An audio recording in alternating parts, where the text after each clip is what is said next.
This video is sponsored by JumpShotTrainer.com. Perfect your jumper using JumpShotTrainer.com, as their method is proven to increase your shooting accuracy by eliminating resistance from your offhand. You can learn more by visiting the links in the description box below. Yo, what is up guys? It's me, Zackley. The New Orleans Pelicans aren't necessarily being talked about too much. And on the scale of how off seasons went for teams this summer, the New Orleans Pelicans, most fans would consider to be on the lower end of that scale, meaning that the off season probably didn't go too well for them, considering that they lost both Rajon Rondo and DeMarcus Cousins, and that's neglecting the fact that they did add Julius Randle, who I personally am extremely excited to watch play alongside Anthony Davis this upcoming season. And it appears that I'm not the only person who's excited about this pairing either, as the former assistant coach for both Randle and Davis from their college days back in Kentucky just said that the two of them combined are going to torture other big men in the NBA this season. Julius has a lot of respect for AD, and AD has a lot of respect for Julius. Both of them are really unselfish guys. They are going to torture other big men in the league. I know I can't wait to see them play together. As a player, I like Julius Randle. He made a lot of progression last year with the Los Angeles Lakers, and as his minutes, playing time, and touches became more frequent, he started to look better and better. So I was surprised when free agency came around and teams weren't willing to pay the man, and he had to wind up settling for a 2-year, $18 million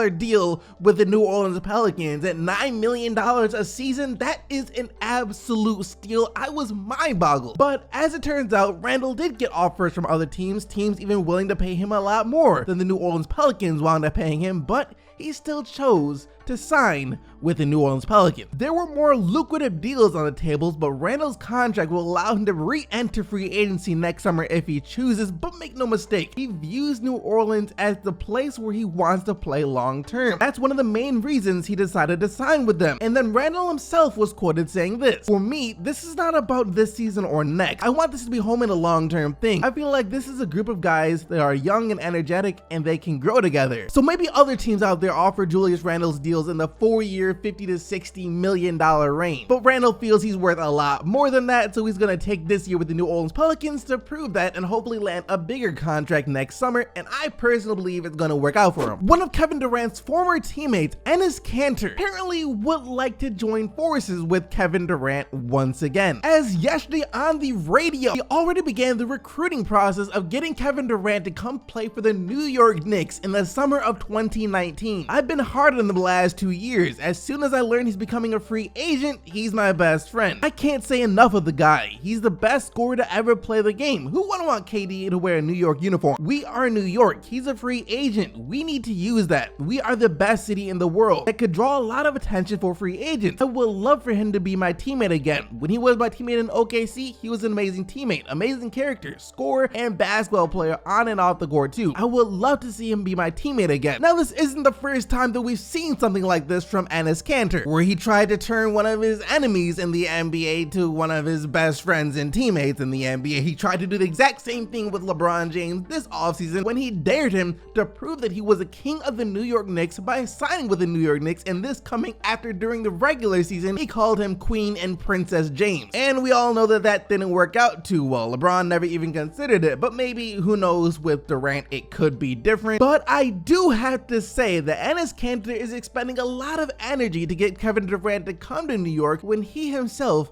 might not even be on the Knicks after this upcoming season, since he's about to be a free agent. Last time we talked about Brandon Ingram on this channel was when reports came out saying that LeBron's camp wanted Brandon Ingram to be LeBron's Scottie Pippen, and that set up a little bit of a controversy in the NBA world. However, this time it is completely different, as we once again got reports about Brandon Ingram, but this time it's about Brandon Ingram trying to improve himself and become the best version of himself that he could possibly be on the court, as one of his trainers was just quoted saying this: "What I like about Brandon is he wants to improve every facet of his game. I haven't gotten the inkling that he's trying to be role focused. He's really trying to improve anything he can possibly improve. For him, it's about becoming a multifaceted player that doesn't have any weaknesses." And that's just really nice about Brandon. He wants to improve his ball handling. He wants to improve his shooting. He wants to improve his finishing. He wants to be able to do everything. Well, I know Lakers fans are jumping for joy and excitement after hearing this, and honestly, I might not be jumping, but I'm pretty excited too. The Eastern Conference is going to be really interesting this upcoming season in terms of who the best team is going to be, with the Raptors and the Celtics being the two frontrunners that most people are already chalking up to be the best teams in the Eastern Conference without a doubt, and then you have teams like the Philadelphia 76ers, Indiana Pacers, and the Milwaukee Bucks sprinkled in there as well. But like I said, most people are already ready to give that top spot to either the Raptors or the Celtics. Head coach of the Boston Celtics, though, Brad Stevens, already said who he thinks is the best team in the Eastern Conference, and it's the same team that had the best record in the Eastern Conference last year, the Toronto Raptors. Toronto was the best team in the East, and they added one of the best players in the NBA. That's a pretty clear-cut answer, but then again, this is Brad Stevens that we are talking about here. Even on the Celtics' best night, he would try and refrain from praising them too much because he doesn't want them to get big-headed and then start to get complacent. He's always pushing his guys to play better. And then once again, you do remember that last year, he himself vouched for Dwayne Casey to be coach of the year, even though, let's keep it real here, Dwayne Casey is the head coach of the Pistons, and I'm probably gonna end up loving the guy, but we all know that the best coach in the NBA last year was clearly Brad Stevens. Man is just too modest. Anyways, that's gonna do it for everything that we had to talk about today. Hope you guys enjoyed the video. If you did, go ahead and smack that like button and subscribe to the channel so you don't miss out on future videos and you can stay up to date with everything that goes on in the NBA. Thank you once again for watching though. You guys already know that you are the real MVPs, and until next time, I am out of here.